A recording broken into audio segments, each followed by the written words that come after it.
CBSE कक्षा 12 Hindi core वृत्तांत पाठ 4 डायरी के पन्ने पाठ का सारांश। डायरी के पन्ने पाठ में the diary of a young girl नामक एन फ्रैंक की डायरी के कुछ अंश दिए गए हैं।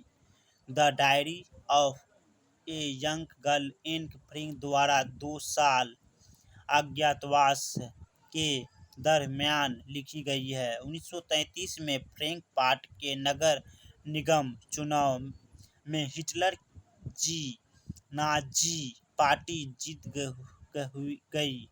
तत्पश्चात यहूदी विरोध प्रदर्शन बढ़ने लगे। एन फ्रैंक का परिवार असुरक्षित महसूस करते हुए नीदरलैंड के एम्स्टर्डम शहर में जा बसा। द्वितीय विश्व युद्ध की शुरुआत तक 1939 तो सब ठीक था, परंतु 1940 में नीदरलैंड पर जर्मनी का कब्जा हो गया और यहूदियों की उत्पीड़न का दौर हो गया। इन परिस्थितियों के कारण 1942 के जुलाई मास में फ्रैंक परिवार, जिसमें माता पिता 13 वर्ष को उसकी बड़ी बहन मार्गरेट तथा दूसरे परिवार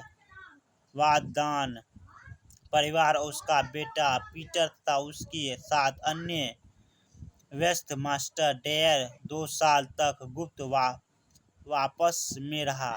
गुप्त आपस में इसकी सहायता उन कर्मचारियों ने की जो कभी मिस्टर फ्रैंक के दफ्तर में काम करते हैं। The diary of a young girl Anne Frank द्वारा 2 साल अज्ञातवास के दरमियान लिखी गई थी। अज्ञातवास में पिता मास्टर ओटो फ्रैंक का दफ्तर ही था। एन फ्रैंक को 13वें जन्मदिन पर डायरी उपहार में मिली थी और उसके गुड़िया गुड्डी को संबोधित किया जाता है।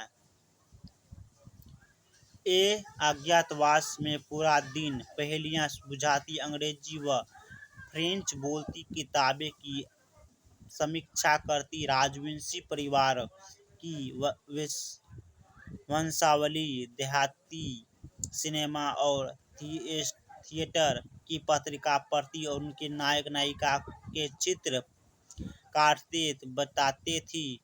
वह मिसेस वांदान की हर कहानी को बार बार सुन बोर हो जाती है और मिडेसर की पुरानी बातें, घरों की दौड़ लीक करती नावें, 4 बरस की उम्र में तैर सकने वाले बच्चे आदि सुनाते रहते। उसने युद्ध संबंधी जानकारी भी दी और कैबिनेट मंत्री मिल्के वुल्फस्टीन ने लंदन के डच प्रसारण में घोषणा की थी कि युद्ध के बाद युद्ध के दौरान लिखी गई डायरियों का संग्रह किया जाएगा। वायुयानों के तेज गोलाबारी, 1000 गिल्डर के नोट अवैध घोषित किए गए, हिटलर के घायल सैनिकों में हिटलर के साथ मिलने का जोश, अराजकता का माहौल, कर साइकिल की चोरी, घरों की खिड़की तोड़कर चोरी, गलियों में बड़ी बिजली की पहुंचने। धन्यवाद। देख ले कहानी।